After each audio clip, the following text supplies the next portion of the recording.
좀비 장르 시리즈들이 보다 보면 진짜 무서운 거 사람이 더 무섭다라는 생각이 들고 그 보면서 가장 중요한 어떤 제가 말로 사용했던 것이 이제 가해자의 피해의식이 정말 무서운 거다 이렇게 얘기한 적이 있어요. 그러니까 사실은 내가 가해자야. 근데 내 머릿속엔 내가 가해자가 아니고 피해자야 라는 자리매김이 있고 나는 피해자니까 이런 과격한 행동, 이런 가혹한 행동을 해도 돼 라고 생각한다는 거죠. 개인 간의 관계에서도 그렇지만 국제관계도 그렇거든요.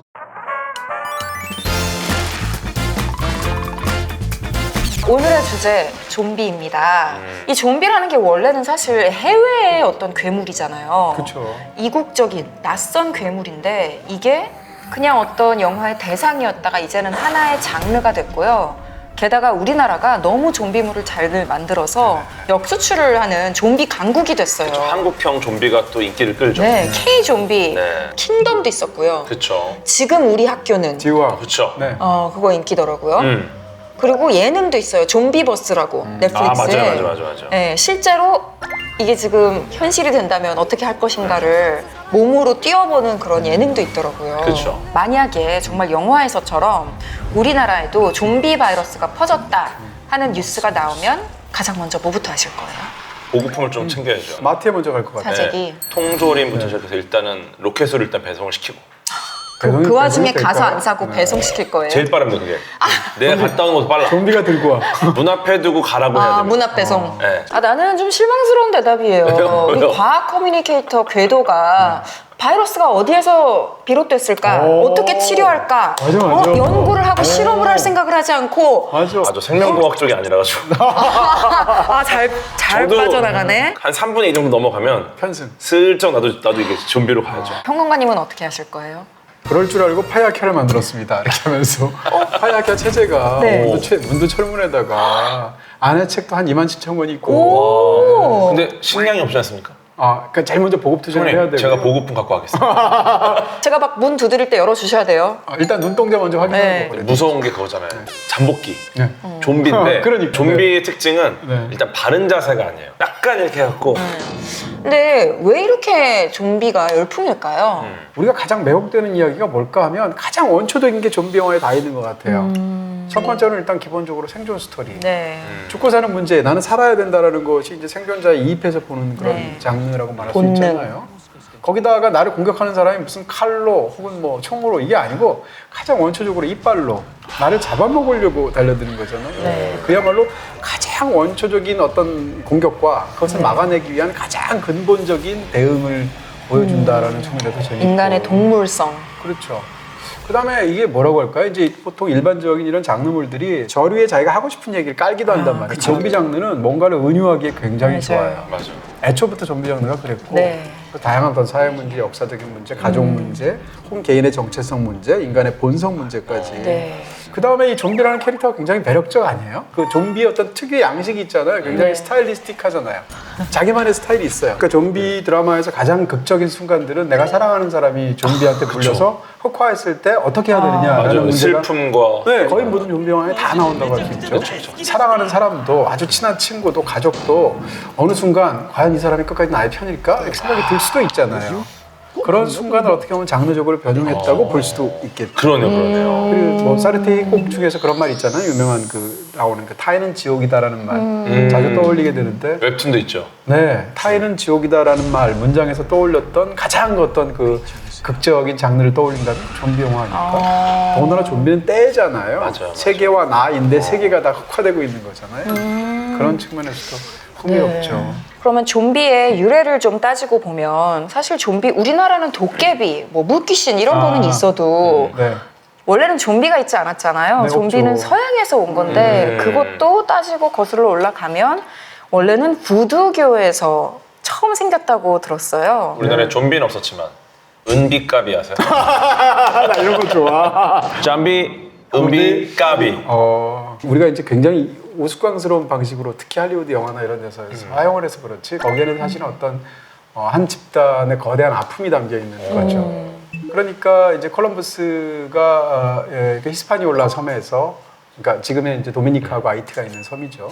거기 상륙을 해서 거기에서 이제 사탕수수 농장 같은 것들이 네. 이제 생겨날 때 멸종에 가깝게 학살되거나 죽었단 말이에요. 이런 상황에서 누군가는 일을 시켜야 되니까 그 다음부터는 이제 서아프리카에서 수많은 흑인 노예들을 강제로 수입하게 되죠. 네. 이런 상황에서 아프리카 사람들을 심지어는 서로 이렇게 한거하지 못하도록 부족들도 섞었대요. 똑같은 서아프리카 출신이라고 할지라도 서로 공통된 경험이 없는 거예요. 이런 상황에서 거의 유일한 공통된 경험이 서아프리카에서 그들이 생각했었던 혹은 신봉했었던 그런 종교 체계나 혹은 유술 체계를 가지고 온 거죠. 그리고 유일하게 그들에게 허용해 주었던 모임이 가톨릭 모임이었거든요. 개종시키기 위해서. 이런 상황에서 가톨릭과 이 서아프리카의 전통적인 민속 혹은 그런 종교 체계 혹은 주술 체계 같은 것이 결합이 된 거죠. 그렇게 해서 만들어진 게 이제 부두교라고 보통 역사적으로 말을 해요. 근데 이 부두교에서 좀비는 이 뭐라고 할까요? 부두교의 사제, 그러니까 주술사가 살아있는 시체들에 대해서 어떤 그런 약물이나 어떤 의식의 힘으로 살려낸다고 이제 믿는 어떤 믿음이 있었고, 이제 그게 이제 좀비의 기원이라는 건데요. 이런 것들이 그들에게만 이렇게 있다가 미국의 역사를 보면 미국이 한 대략 한 1910년대에서 30년대까지 한 20년 정도 IT를 점령을 해요. 그러면서 IT 어떤 풍습 같은 것들이 상대적으로 굉장히 기이하게 보였을 거 아니에요? 서로 다른 문화권이니까. 그렇죠. 문화가 다르니까. 네, 이 상황에서 그것을 굉장히 이상하게 보고 몇 명의 사람들이 베스트셀러 소설 혹은 현지 탐사 보도 이런 거를 이제 책으로 출판하게 됩니다. 마르코 폴로의 동방견문록에서도 이렇게 위선 논란 같은 게 있잖아요. 네. 내용 중에 어떤 것들은 예를 들어 거짓말로 넣었다던가 실제로 과장했거나. 중국에 가지 않았다 뭐 이런 얘기도 있고, 그 당시에 나왔던 그런 좀비나 부두교에 관한 것들이 많은 편견 맞아. 혹은 각색. 만들어 넣어서 집어넣은 조작. 그래서 사실은 부두덜 같은 게 오컬트에서 그렇죠. 소재로 쓰이지만 그 부두덜은 부두교랑 아무 상관이 없는 아무 상관이 거잖아요. 없어요. 거기에 대한 걸 이제 갖고 와서 변용한 건데, 사람들이 헷갈리는 것 중에 하나가 또 후두교라고 있거든요. 후두교요? 후두? 똑같아요. 패러디입니까? 아니요. 이게 이름이 비슷한 거예요. 물론 아프리카에서 유래했다는 측면에서는 같지만 최근에 나왔던 시너스라는 굉장히 네, 훌륭한 시너스. 그렇죠. 오, 시너에서는 이거. 뱀파이어 영화가 있는데 예. 시너스를 보면 부두교가 아니라 후두교가 후두교. 나와요. 이런 식으로 그 왜곡된 어떤 생각 같은 것이 이제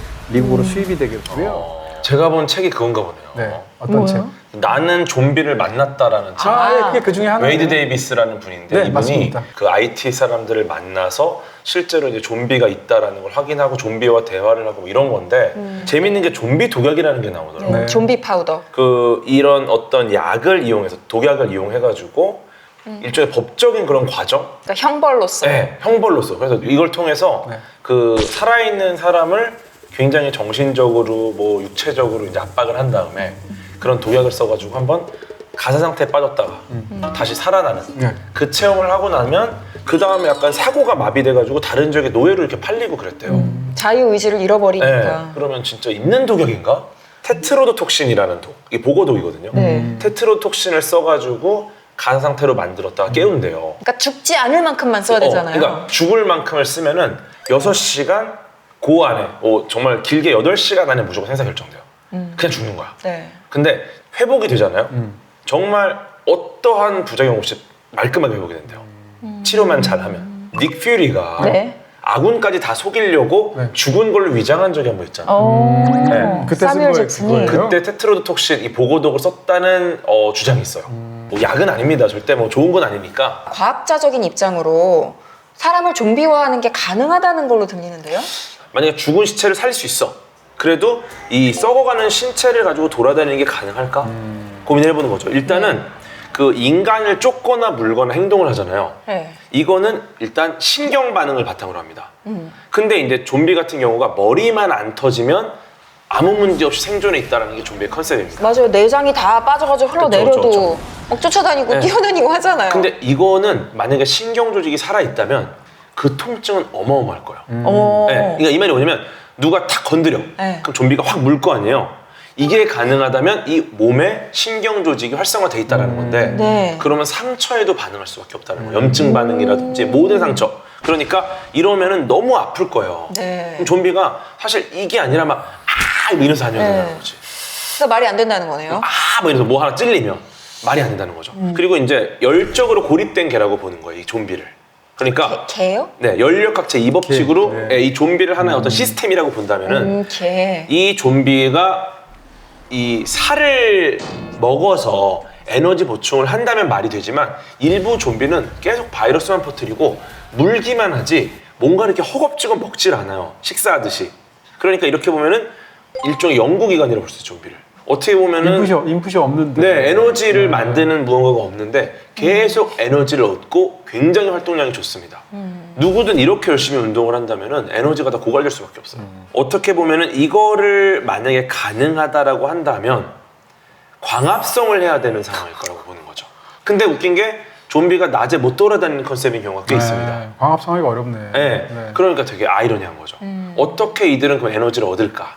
바로 그렇기 때문에 이런 것들이 대중들이 관심이 쏠리니까 아 좀비라는 게 있대 뭐 등등의 부두교가 있대 이런 하다 보니까 또 어찌됐건 이런 결론으로 1930년대가 되면 미국에서 드디어 좀비라는 어떤 새로운 개념을 다룬 그런 대중 영화들이 만들어지죠. 그게 바로 보통 최초의 좀비 영화라고 말을 하는 지금하고는 굉장히 다르지만 화이트 좀비라는 네. 영화입니다. 그게 최초 좀비 영화죠. 30년대에 나온 영화죠. 1930년대. 제목이 화이트 좀비고 좀비 영화의 처음 시작이다라고 하니까 네. 거기서 무슨 좀비 때가 나올 것 같지만 네. 거기에 나오는 좀비는 어떤 좀비인가 하면 그냥 좀비교의 주술사가 살려서 노동을 시켜요. 좀비교?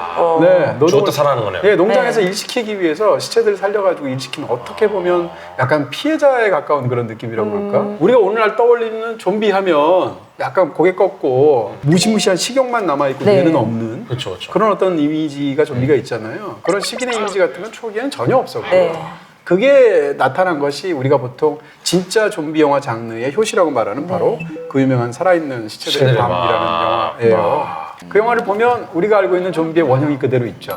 무덤에서 살아나서 천천히 걷고 사람을 뜯어먹고 그렇게 해서 감염된 사람은 먹힌 좀비가 사람은 되고. 또다시 좀비가 되고 머리를 가격하면은 죽고. 네, 그런 어떤 좀비 영화의 최초의 규칙들. 물론 그 영화를 만든 조지 로메로는 좀비라는 말은 쓰지 않았어요. 그렇지만 후대에서 봤을 때 이 영화를 좀비 영화의 진정한 시작이라고 보죠. 그러니까 극 중에는 좀비라는 말이 안 나오는데 그 영화에 대해 기사를 썼던 이제 기자들이 이전에 나왔던 화이트 좀비에서 따서 좀비라고 표현을 했다고 그렇습니다. 하더라고요. 좀비라는 단어 자체는 먼저 나왔군요.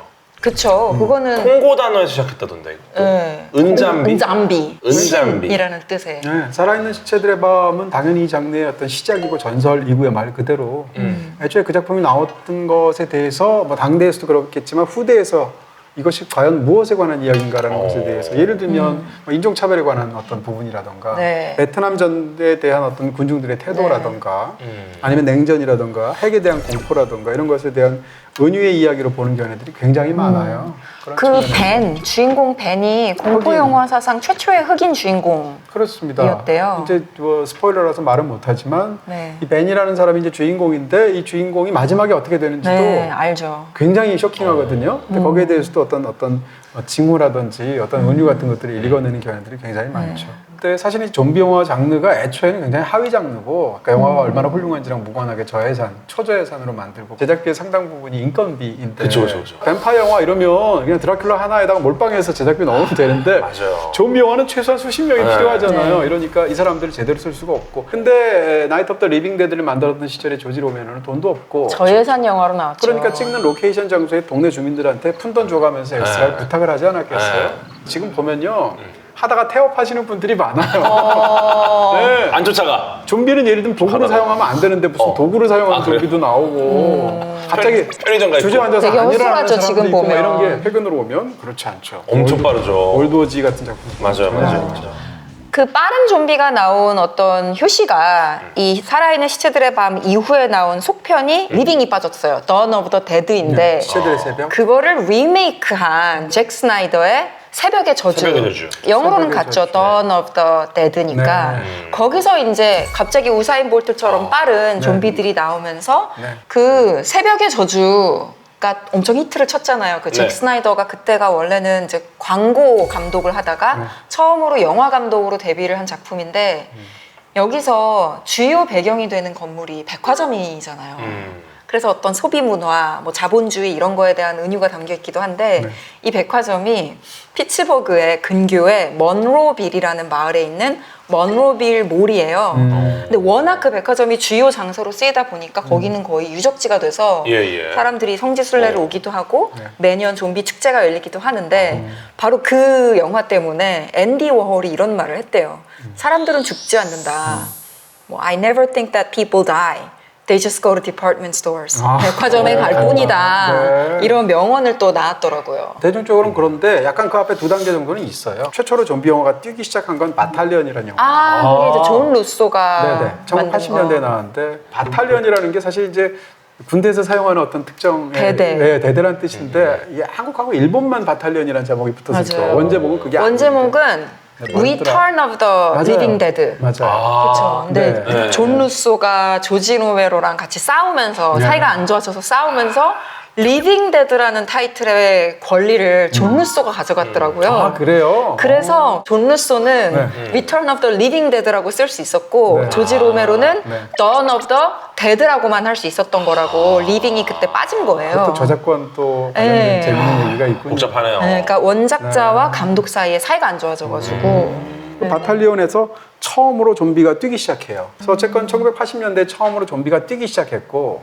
그로부터 한 20여 년 세월이 흘러서 나온 영화가 바로 그 유명한 28일 후예요. 28일 후가 2002년도에 나왔고 네. 1년인가 2년 뒤에 1년 뒤에 네, 잭 스나이더 영화 새벽의 저주. 새벽의 저주. 그러니까 어떻게 보면 지금처럼 좀비가 이렇게 우월한 어떤 그런 신체로 심지어는 막 달리고 그 사람들이 요상 선수들이에요. 엑스트라를 애초에 그렇게 해서 페이를 했고 빠르겠네요, 그럼 진짜. 재밌는 건 그 28년 후를 보시면 심지어는 그 좀비 중에서 이제 우월한 몸을 가진 알파라는 어떤 그런 감염자의 부류가 있는데 알파 중에서 이제 삼손이라고 이름 붙인 좀비가 후반에 중요하게 나오거든요. 우와. 실제로 격투기 선수인 배우를 캐스팅을 해서 그 우월한 그 좀비의 어떤 파워를 영화 속에서 보여주죠. 지금 저희가 녹화하는 시점 기준으로는 28년 후가 아직 개봉을 안 했을 때고 네. 아마 이게 업로드 됐을 때는 여러분들 중에 보신 분들도 계실 텐데 네. 현 시점으로는 동진님만 유일하게 보셨다. 우리 셋 재밌다. 중에서는. 제가 항상 이걸로 약 올리시죠. 네, 근데 그러니까. 너무 재밌다고 하셨다는 예. 것만으로도 아주 잘 만들었습니다. 너무 기대되네요. 28일 후의 기본 설정은 그렇습니다. 이제는 많이들 보셨을 텐데 아주 굉장히 비범한 시작. 저는 이제 가장 이 시리즈에서 인상적인 장면이 킬리안 머피가 원래 이제 뭘 배달하는 사람인데 근데 그런 상황에서 교통사고를 당해요. 그 병원에 입원을 했죠. 깨어났어요. 깨어났는데 갑자기 자기가 알고 있는 런던이 아닌 거예요. 런던에서 가장 그 붐비는 국회의사당 그 빅벤 있는 앞거리에 쓰레기들이 막 날리고 심지어는 지폐들이 막 날아다니고 사람은 하나도 없고 거리는 텅 비어 있어요. 그럴 때 그 정적을 보여주는 장면이 굉장히 인상적인 시작 장면인데 알고 봤더니 이 사람이 병원에 입원했던 기간 동안에 이제 분노 바이러스가 퍼진 거예요. 어떻게 퍼지게 됐냐면 분노 바이러스에 감염된 침팬지가 있는데 이걸 동물을 보호하는 운동을 하는 사람들이 바이러스에 걸린 침팬지를 풀어주게 되죠. 그러면서 이제 이것이 사실은 창궐하게 되는 계기가 되고요. 그런 상황에서 남아있는 몇 명의 생존자들과 함께 그때 만나게 되죠. 이 좀비들이 격퇴하는 과정에서. 어딘가에 있을 어떤 잘 살아남을 수 있는 그런 집단을 회귀하기 위해서 로드무비식으로 이제 가게 되는 그런 여정을 보여주거든요. 좀비라는 건 죽어있는 시체들이 살아나는 그런 개념으로 그쵸. 설정을 썼잖아요. 근데 28일 후에선 죽은 사람은 아니에요. 감염 그쵸. 그냥. 분노 물린 바이러스에 거죠. 감염 사람. 그 정확하게 얘기하면 감염자와 비감염자로 얘기하는데요. 어찌됐건 이 세계관으로 이 떡밥으로 가게 되는데 좀비 장르에서 가장 기본적으로는 그들과 우리들 사이에서의 대결이거든요. 그러니까 우리가 격퇴해야 될, 물리쳐야 될 좀비들이 있고 거기에 맞서 싸우는 생존자들이 있잖아요. 근데 항상 좀비 장르는 진짜 중요한 대결 구도는 우리들 우리끼리. 사이에서의 우리끼리. 맞아요, 서로 맞아요. 다른 갈등과 대립. 이 안에서 고립돼 있고 뭔가 인간이 제한된 더 재원을 무서워. 가지고 서로 싸우고 다른 그룹을 만나서 이제 내가 모아놓은 이 보급품을 뺏기거나 그래서 바로 이제 사회 비판적인 메시지가 들어가기 쉬운 건데요. 그거를 가장 잘 보여주고 있는 작품 중에 하나가 바로 28일 후 시리즈고 28일 후라는 영화 작품을 보면은 이 군인들이 감염자가 얼마 만에 죽는지를 보기 위해서 살아있는데도 불구하고 음식을 계속 안 줘서 굶겨요. 그 옆에서 냉정하게 관찰해요. 얼마 만에 죽는지 보려고. 혹은 여성인 생존자들을 이제 강간하기 위해서 어떤 흉계를 꾸민다거나 이런 식의 어떤 다양한 부분들을 보여주는데 보다 보면 진짜 무서운 건 사람이 더 무섭다라는 생각이 들고 그 보면서 가장 중요한 어떤 제가 말로 사용했던 것이 이제 가해자의 피해의식이 정말 무서운 거다 이렇게 얘기한 적이 있어요. 그러니까 사실은 내가 가해자야. 근데 내 머릿속에 내가 가해자가 아니고 피해자야 라는 자리매김이 있고 나는 피해자니까 이런 과격한 행동, 이런 가혹한 행동을 해도 돼 라고 생각한다는 거죠. 가능성이 있다라고 생각하는 거죠. 그렇죠. 좀비를 물리치기 위해서는 나는 이런 행동을 해도 돼 라고 생각하는 거죠. 근데 이게 개인 간의 관계에서도 그렇지만 국제관계도 그렇거든요. 국제관계에서 분쟁의 양 당사자들이 하고 있는 행동들을 보면 무슨 소리야? 나는 이 관계에서 피해를 받으니까 이런 테러를 저질러도 돼. 네. 혹은 나는 들어가서 진압하면서 가혹한 이렇게 행위를 해도 학살해도 돼. 돼. 라고 생각한다는 거죠. 28 28주 후는 이제 그 처음 바이러스가 퍼지기 시작한 이후로부터 어느 정도 영국이 재건이 돼서 다시 생존자들이 영국으로 돌아오는 내용을 담고 있잖아요. 바로 그 점에서 이제 직전에 나왔던 속편인 28주 후하고 달라요. 28주 후 뒷부분을 보면 이 분노 바이러스가 유럽에도 퍼진 상황, 네. 프랑스에도 퍼진 상황으로 설정이 되어 있거든요. 근데 이걸 깡그리 무시하고 그냥 애초에 초반부터 영국만 그런 상황인 것으로 바로 그렇기 때문에 극 중에서 프랑스의 어떤 군함이나 스웨덴의 군함이 이 영국 해안을 순시해요. 왜냐하면 못 나오게? 좀비들이 못 나오게 그런 장면들이 나오거든요. 영국만? 그 안에만 그 지옥이 돼 있는 거예요. 그렇습니다. 와, 그때 마침 영국 놀러 갔던 사람들은 억울해서 어떡해. 그렇지. 네. 네. 바로 그렇기 때문에 이 상황을 가지고 다양한 어떤 은유들을 떠올릴 수가 있어요. 그래서 아주 예를 들어서 이게 브렉시트의 은유가 아니야? 국가 고립 상황이네요. 이런 생각들을 하게 되죠. 좀비 장르 시리즈도 굉장히 사실 좀 관습이나 규칙이 워낙 단단해서 네. 맞아요. 스토리를 자유자재로 구사하기가 좀 어려워요. 네. 근데 아니 이 장르에 아직도 이런 신선한 이야. 이야기가 나왔어? 진짜요? 이런 느낌? 왜냐면 너무 뻔하다는 느낌이 있어서 이제 뭐가 그쵸, 바뀌었을까라는 가본 거 같잖아요. 이걸 내가 여기서 본 건가 저기서 그쵸. 본 건가 헷갈릴 때도 그쵸, 그쵸, 많잖아요. 그쵸. 비슷비슷하니까. 근데 사회적인 메시지로도 볼 수 있는 다양한 부분들이 있고 무엇보다도 그냥 보아도 예를 들면 좀비 장르로 번안된 가족 영화 아 그렇군요. 혹은 성장 영화로 볼 수도 있어요. 이 이야기에서 이 장르에서 아직도 새롭고 와. 신선하면서도 깊은 이야기가 남았구나 이런 감탄이 있습니다. 28일 후에서 킬리언 머피를 봤었던 그 모습을 그리워해서 이번에 나오나 했는데 28년 후에는 안 나온다고. 안 나와요. 안 나오죠. 근데 네. 두 번째 28년 후 그 뼈의 사원에는 네. 약간 카메오로 출연할 수도 있다고. 뭐 여러 가지 얘기도 뭐 28일 후, 뭐 28주 후. 그다음에 28년 후, 28년 후 뼈의 사원.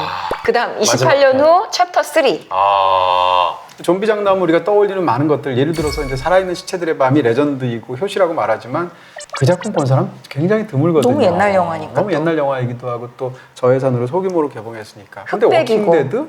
워킹데드는 미국의 시청자들이라면 정말 관심 있어 다 봤을 거 아니에요. 맞아요. 그런 측면에서 어떻게 보면 영화보다 파급 효과가 높은 게 사실은 텔레비전이고 OTT이기도 해요. 사실은 워킹데드가 어떤 그 독보적인 어떤 선구적인 작품이라고 말할 수는 없지만 사람들한테 굉장히 큰 영향을 미친 거고요. 워킹데드가 나오던 해 한두 해 서로 상간에 또 다른 나온 작품이 바로 월드워즈거든요. 월드워즈도 대박 났었죠 그때. 그렇죠. 그러니까 이 좀비 장르가 이렇게까지 대중화된데 사실은 두 작품이 결정적으로 영향을 미친 게 아마 한 2012년 정도일 거예요. 그런 측면에서 이 두 작품을 같이 얘기할 수 있고요. 월드워즈를 보면 그 전까지 우리가 갖고 있던 좀비 장르의 많은 편견들을 일소했죠. 대표적으로 저예산이다, 싸구려 영화다, 끔찍하고 보기 싫은 어떤 이런 장면들. 그 다음에 스타가 안 나오죠. 뭐 이런 것들 생각했는데 브래드 피트가 브래드 피트. 주연이고 빵형님 주연. 블록버스터로. 제 기억하기로는 제작비가 1억 9천만 달러예요. 이건 블록버스터거든요. 네. 그 CG를 엄청나게 썼잖아요. 그러니까 봐야 돼요. 좀비가 막 탑사서 올라가서 막 뛰어내리고 막. 그래서 헬기 떨어뜨리고 맞아요. 와. 그런 장면들을 보면 이 영화는 애초에 구상 자체를 굉장히 대규모로 만들어서 블록버스터로 바뀌어서 좀비 영화의 인상을 바꿨다고 그럴까요? 월드워즈는 원작은 사실은 하나의 단일한 줄거리가 아니고요. 좀비가 전 세계에 창궐하는 상황 속에서 수많은 사람들이 각자의 수기와 증언과 이런 것들을 형태로 모아놓은 소설이란 말이에요. 근데 그걸 이제 브래드 피트가 중심으로 하는 것도 하나의 일관된 스토리를 만들어 온 건데 보통 이제 이런 장르를 보면 이 가족 영화로 시작을 하게 되면 초반에 무슨 행복한 한때를 보여준다거나 네. 아니면 서로 막 이혼을 하거나 아니면 서로 막 싸우거나 뭐 이래가지고 갈등 상태를 보여주거나 이렇게 한 다음에 그게 화해하는 과정을 보여주고 이런 식으로 보통 진행이 되잖아요. 근데 그 영화는 그렇지 않고요. 시작하자마자 바로 좀비가 나와요. 출근길에. 출근길에. 네, 출근길에 바로 좀비가 나서 필라델피아가 쑥밭이 되고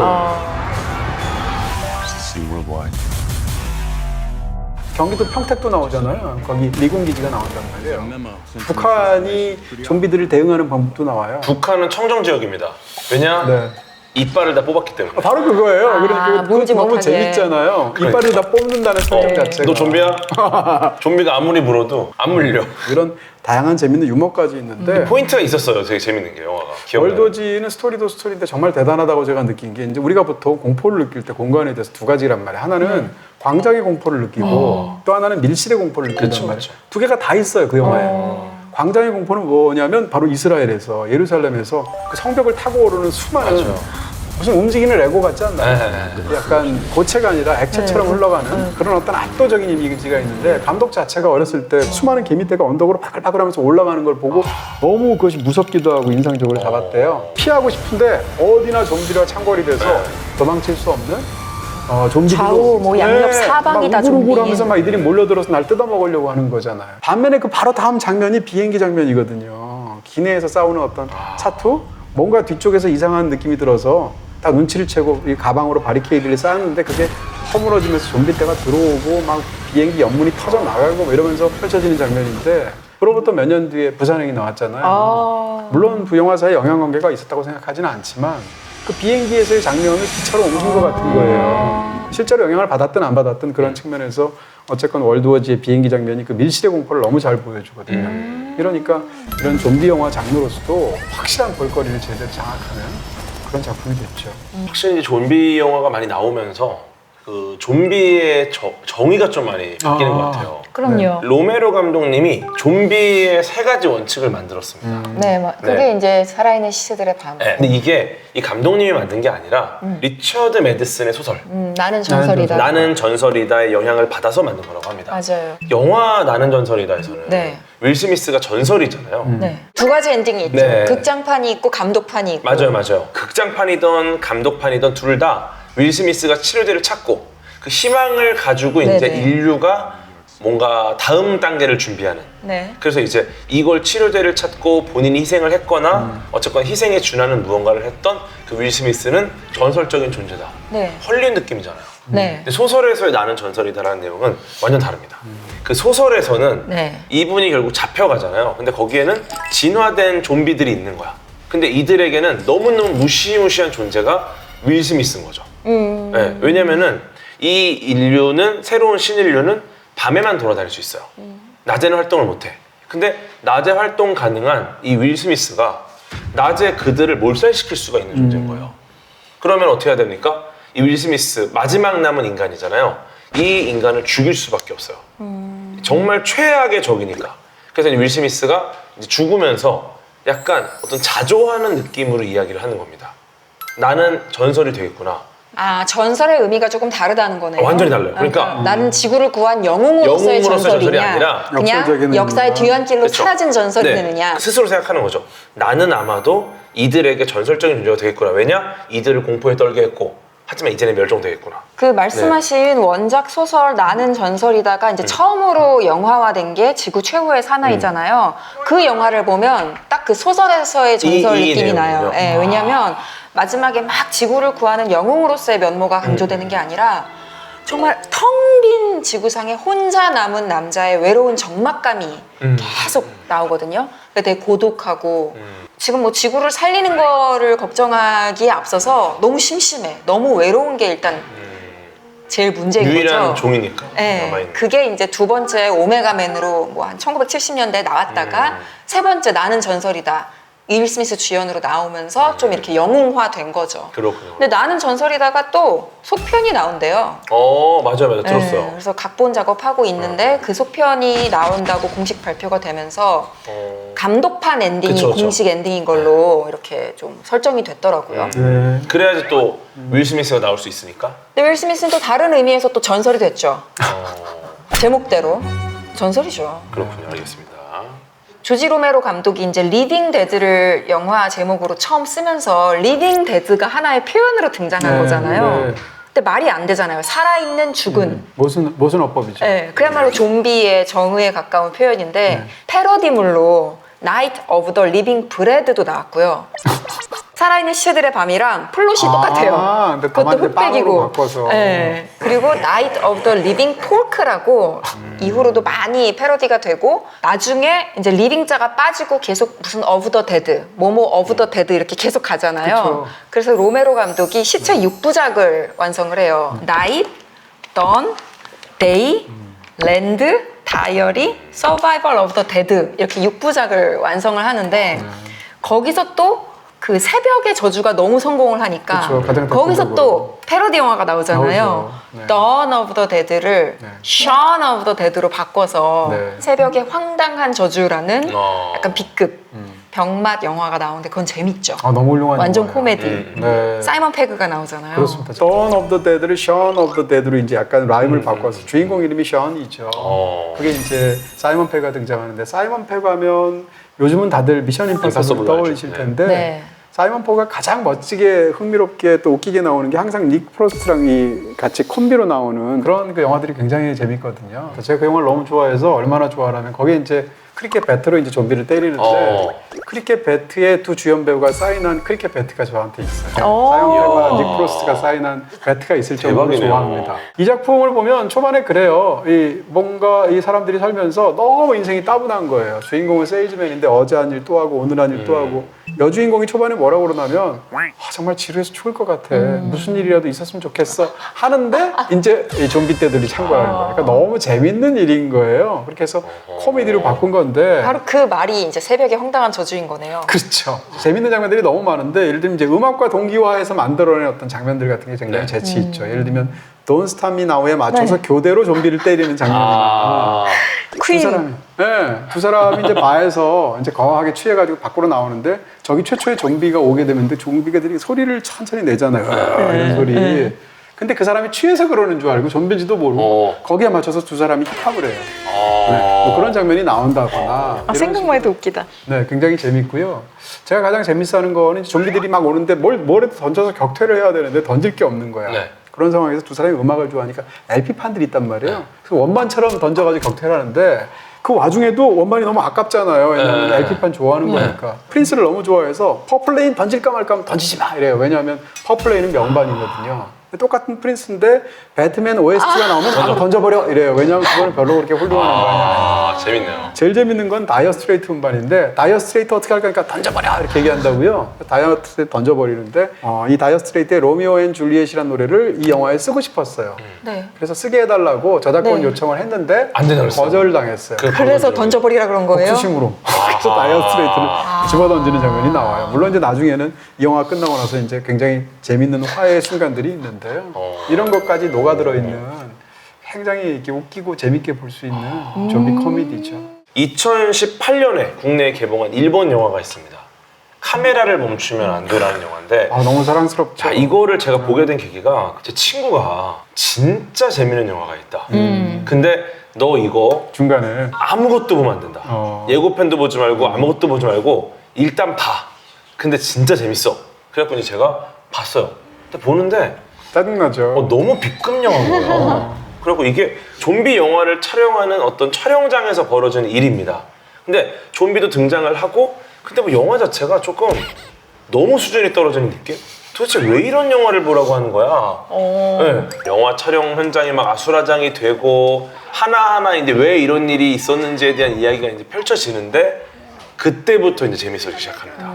그러면서 그게 초반에 30분을 참으면 맞아요. 정말 명작을 볼 수 있다고 하더라고요. 그 초반에 초중반부를 잘 지나가면 이 앞에 모든 내용이 다 떡밥이에요. 좀비 관련된 영화 중에 정말 잘 만든 그리고 정말 예상치 못한 내용을 보고 싶다. 이 카메라를 멈추면 안 되라는 영화를 보시면은 네. 재밌습니다. 이게 너무 성공을 해서 감독이 헐리우드에 초청을 받아서 가는 그 스피노프도 나왔고요. 헐리우드판으로. 그리고 프랑스까지 가요. 그래서 프랑스 판도 나왔더라고요. 기가 막히네요. 네. 좀비 영화 역대 베스트 뽑은 뭐 요즘 그런 리스트 너무 네. 많잖아요. 보면 사실은 아시아 영화로서 딱 두 작품이 언급돼요. 하나가 부산행이고요. 또 하나가 실제로 카메라를 멈추는 그렇군요. 그래서 이 작품이 좀비 영화 장르에서 굉장히 흥미로운 어떻게 보면 약간 메타 영화잖아요. 영화를 만드는 영화에 대한 영화. 영화에 대한 영화니까 무엇보다 감동적이지 않나요? 영화에 대한 러브레터라고 칭할 수 있는 수많은 영화들이 있는데 네네. 그 중에서도 이 영화 참 떠올릴 수 있을 만한 좋은 영화죠. 또 좀비 컨텐츠 중에 굉장히 재미있는 거 제가 굉장히 좋아하는 작가님 이윤창 작가님의 작품인데 웹툰입니다. 좀비 딸이라는 작품이 있어요. 좀비 딸. 좀비가 되어버린 나의 딸. 이 설정이 재밌는 게 좀비 바이러스가 막 퍼지고 있었어요. 근데 이거를 이제 좀비들을 다 몰아내고 이제 마지막 좀비 바이러스를 보유한 사람을 죽이고 정리가 끝났습니다. 완전히 끝났는데 이 상황에서 이 내 딸이 좀비가 된 상태인데 네. 아직 치료제가 나오지 않았고 사람들은 이제 세상에 좀비가 없어졌다고 믿고 있는 거야. 아, 좀비를 박멸했다고 생각하는구나. 그러고 나서 이제 딸을 너무 사랑하는 딸바보 아버지가 네. 이 딸을 어떻게 보면 이제 몰아낼 때 같이 처리를 했어야 되는데 아, 처리를 하지 않고 네. 숨겨놓은 상태입니다. 약간 네. 무슨 홀로코스트 얘기 같다. 그죠, 그죠. 그래서 이 자기 딸 이수아라는 딸을 어떻게든 사람으로 돌려놓을 수 있을 거다라는 그 바람을 가지고 끝까지 고군분투하는 아버지의 이야기예요. 치료제를 개발하려고 해요? 네네. 그러니까 어떻게든. 근데 본인은 개발을 못하잖아. 네. 그럼 어떻게 해? 어떻게든 이 좀비가 된 딸을 적응을 시키려고 해요. 약간 개그 유가물 같은 느낌이 좀 있어요. 아. 좀비 유가물. 어떤 그래서 이제 이분의 작품들이 다 그래요. 심각한 내용을 굉장히 유머러스하게 다루고 뭐 오즈랜드라는 작품도 있고 뭐 타임인 조선 다 비슷한 어떤 진지한데 굉장히 유머러스하게. 그래서 이게 영화로 나온다고 합니다. 네, 거기 할머니 캐릭터가 있는데 그 좀비 손녀잖아요. 네. 처음에는 모릅니다. 내 손녀가 좀비인 줄. 딱 들어갔는데 손녀가 으아 이러면서 달려들어요. 그러니까 할머니는 이렇게 버르장머리 없이 걷어이고 하고 이 효자손으로 빡 때리니까 굉장히 고분고분해져요.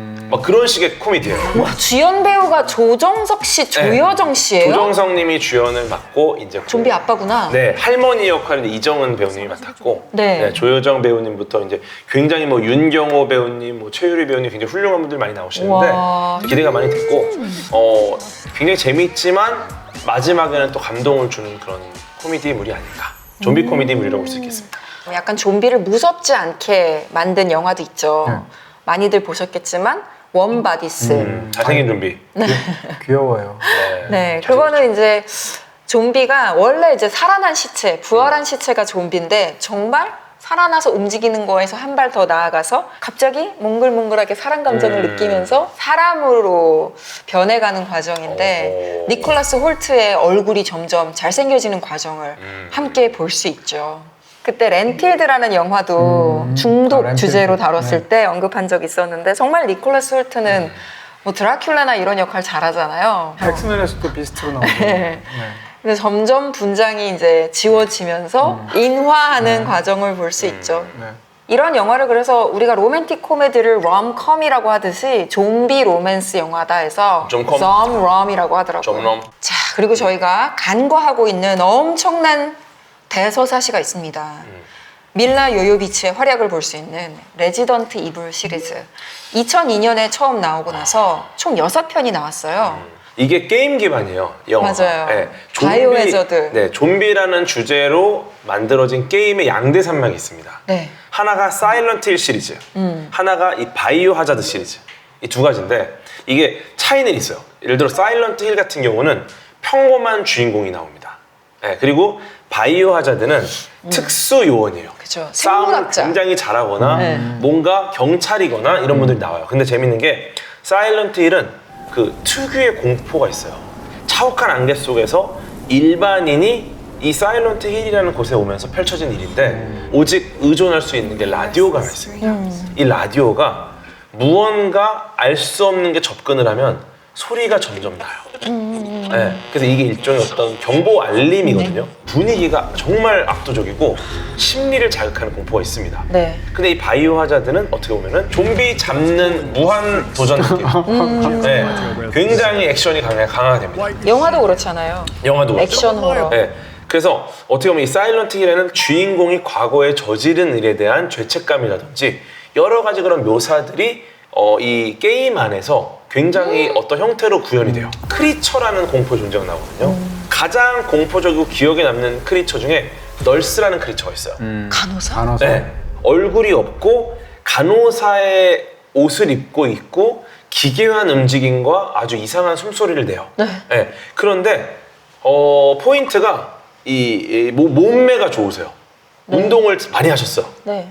주인공이 생각한 어떤 성적 욕망이 대상화가 돼서 간호사의 모습으로 등장을 합니다. 근데 영화 사이런트 힐은 네. 그 영화. 30년 전 화재로 모든 게 사라진 마을. 네. 여기서 사라진 딸을 찾기 위해서 그 마을로 들어간 엄마의 이야기입니다.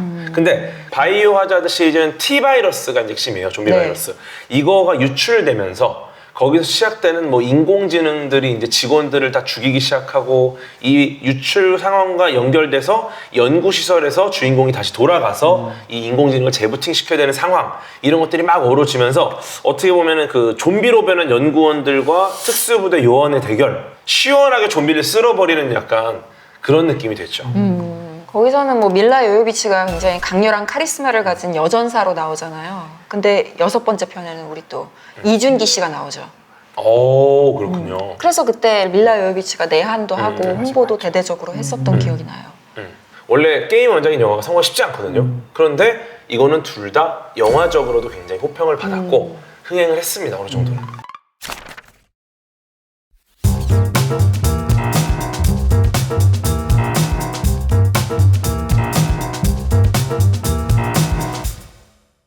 이제 댓글을 자주 소개하기로 했으니까 댓글을 좀 봐요. 맞아 재밌는 거 많아요. 우리 1편 흑역사 편에 하이라이트가 7분 30초라고 누가 아, 표시해놨는데 거긴 하이라이트 맞죠? 제가 7분 30초를 가보니까 눌러보니까 동진쌤 입 클로즈업한 거. 컴백홈 컴백홈. 정말 제작진들이 이동진 평론가만 죽이는구나. 그게 애정입니다 애정. 애정. 라플리클리에 없는 게 있어요. 장유유서, 강호애도가 땅에 떨어졌어요. 우리 스케줄도 궤도한테 다 맞추잖아요. 글쎄 무슨 말이에요. 소리예요 또 이게. 아니 이것도 진짜인 줄 알았다 사람들이. 제일 늦게 도착하고 아니, 제일 일찍 나가고. 좀 바쁘게 살자. 나오는 1등으로 왔어. 꼴찌로 사람이 누구야? 진짜 처음으로 오늘 우와, 오늘 꼴찌로 웬일이지? 왔어. 저는 오늘만을 기억합니다. 여기 진짜 재치 있는 댓글 너무 많다. 저런 거 재밌어요. 영상 뜬 거 보고 국밥 시켰습니다. 이제 한술 뜨네요. 링거 뽑아야지. 또 휴방하면 똥 좀 참겠습니다. 그냥 휴방 한 6개월 해보죠. 저건 어떻게 초심자의 되나. 행우님이 남기신 거 예. 동진쌤이 읽어주세요. 네. 평론가님 라플리클리에서 화내시는 거 고등학교에서 되게 점잖은 선생님께서 애들 장난에 걸려서 화내시는 것 같아서 너무 웃겨요 하셨는데 일단 되게 점잖은 선생님께서부터 에러입니다. 네. 맞아요. 안 맞아요. 네, 저랑 안 맞아요. 평론가님이 네. 여기서만이 아니라 다른 데서도 언성을 많이 높이셨나봐요. 여기 이분은 찐팬이신가 봐. 의외로 평론가님 언성 많이 높이시는데 네. 궤도님 왜 이렇게 살이 빠졌어요? 방송물 먹더니 이거 내가 읽어야 돼? 과학 차은우 다 됐네. 아우 짜증나 진짜. 아, 누구지? 이게 저 아닙니다. 주작이다. 저분 지난 글 댓글 보기 이런 거 한번 해봐야 돼. 솔직히 말 살 쪘죠? 부었어요. 살찐 게 아니라 붓기예요. 컨디션에 따라서. 근데 살찐 걸 수도 있어요. 그게 무슨 말이야? 아니 왜냐면 제가 이 말 왜 하냐면 정말 살찐 처음 우리 같이 녹화할 때보다 살짝 살이 찐 것 같아서. 언제 시즌 1? 네. 그때보다 빠졌을걸. 이 상황은 무슨 영화지? 이런 느낌이라. 박지현님께서 포브스 선정. 포브스는 참 진짜 많이 선정도 해요.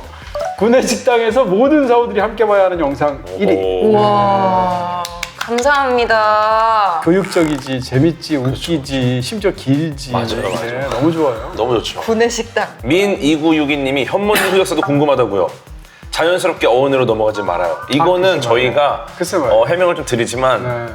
거의 한 30분 가까이 저희가 압박을 했어요. 네. 별짓을 다 했는데 정말 별거 다 했어요. 정말 네. 정말 끝까지 이거 공개되면 감옥 가는 일이 있거든요. 와 무슨 감옥을 가요? 이거는 공개되면 이제 말 함부로 현모를 하시네. 방송에서 볼 수가 없어. 네 제가 정말 이건 어쩔 수 없어. 이거는 너무 이제 죄송했어요. 사람을 살려야 되니까. 30분간 한 무려 게 다 30분을 날라갔어. 낭비했어요. 맞아요. 이거는 뭐 죄송합니다. 사람이 감옥 가는 걸 우리가 또 놔둘 순 없으니까. 그렇게 할 수도 없죠. 무슨 감옥을 가? 주제를 투표를 받았잖아요. 네네네. 설문. 네. 결과가 발표됐어요. 나왔습니다. 5위가 167표를 얻은 착각. 착각 재밌겠다. 착각 주제가 재밌겠다. 착각. 찰떡. 재밌겠다. 4위가 이제 직장인이 187표를 얻었고요. 직장인. 요거는 약간 직장은 직장인. 약간 내용이 좀 예측이 되는 느낌이 좀 있네요. 재밌는 거 많지 않아요? 네, 우리가 떠오른다. 이제 막 딱 위로하고 뭔가 좀 약간 우리 보듬는 그런 이야기. 3위가 연민과 증오인데요. 어렵다 이거 두 가지를 놓으니까. 이주연님께서 다른 건 아니고 세대별 연민과 증오의 차이가 궁금해요. 참 재밌겠다. 2위가 잠입니다. 219표네요. 네. 1위는? 1위가 금기로 금기. 235표. 재밌겠네요. 야 금기라는 주제는 뭐 네. 범위도 넓을 것 같고. 터보. 그죠? 네. 네. 와, 비록 순위에는 들지 못했지만 네. 다른 또 신박한 주제들 많이 제안해 주셨는데요. JOWEXLER 6564님. 시간과 죽음이요. 이거 좋다. 평론가님이 재밌죠. 예전에 네. 가장 관심을 두고 있는 주제라는 얘기를 들었어요. 제 서가에 가면, 제 작업실에 가면 아예 그냥 시간 주제 책이 2섹션이 따로 있고요. 죽음 주제 섹션이 세 섹션이 따로 있어요. 이거는 진짜 그럴 수 있죠. 요즘에는- 너무 중요한 주제고. 문지경님, 통역을 하는 아니어머님의 언어관이나 바이링구얼의 오. 세계, 언어를 계속 공부한 사람들의 이야기 들어보고 싶어요. 너무 좋다. 언어를 주제로 다루면 언어. 재밌겠다. 좋네요. 재밌을 것 같아요. 네. 언어학자분들 얘기도 좀 하고. 네, 뭐 사라져가는 언어는 언어 얘기도 정말 하고. 하나의 네, 세계죠. 우주죠. STK4788님, 아름다움에 대해 이야기해 주세요. 그걸 내가 읽으라고요? 뭐야 이거? 우리가 만든 거 아니에요? 너무 많잖아요. 이것도 주작이다. 현모님은 존재 자체가 예쁜 분이시고 예. 궤도님은 과학 차원이고 저는 버럭 점잖은 선생님이잖아요. 네, 이거 왜 이미지가 이렇게 잡혀? 형님은 영화 서태지. 짜증나네 진짜. 짜증핑. 네. 또 없어요? 끝? 더 많이 읽고 싶은데? 저희 셋 다 여러분들 달아주시는 댓글 실시간으로 전부 다 읽어보고 있습니다. 여러분들의 댓글 덕에 힘을 얻어서 으쌰으쌰 방송하는 거니까요. 앞으로도 재미있는 유쾌한 댓글 많이 남겨주세요. 워낙 얘기를 많이 했더니 저도 지금 녹화 초반에 비해서 약간 좀비가 되어가는 지금 살아있는데 입은 움직이는데 약간 영혼이 이탈한 것 같은 리빙 데드. 네, 저거 지금 되셨어요. 리빙 데드가 된 것 같아요. 토킹 데드. 토킹 데드. 워킹 데드가 아니라 토킹 데드가 오, 된. 토킹 데드 괜찮은데요? 죽어서도 계속 할 수 있다는 건 대단히 멋진 일. 개도님 나중에 이렇게 죽어서 우리가 무덤에 귀를 대보면 계속 얘기하고 있어. 오, 진정한 토킹 데드. 토킹 데드. 다음 회차 주제 잠시 후 예고편에서 공개됩니다. 주제 확인하시고 떠오르는 영화, 드라마, 뭐 게임도 좋고요. 웹툰, 소설 뭐든지 환영하니까요. 트라이브 앱 달려가셔서 생각나는 콘텐츠 댓글로 달아주시면 감사하겠습니다. 자, 오늘 토크 재밌게 보셨다면, 식사 맛있게 하셨다면 라이프 플러스 TV 채널 구독, 좋아요 눌러주시고 또 재미난 댓글까지 많이 남겨주시면 저희가 꼭 읽고 소개도 해드리도록 하겠습니다. 감사합니다. 고맙습니다. 와, 천재 두 분과 함께 천재를 주제로 이야기를 할 수 있게 되는데요. 살면서 이 사람 천재다. 직접이요? 직접 되면? 네. 예를 들면은 학교 다닐 때 네.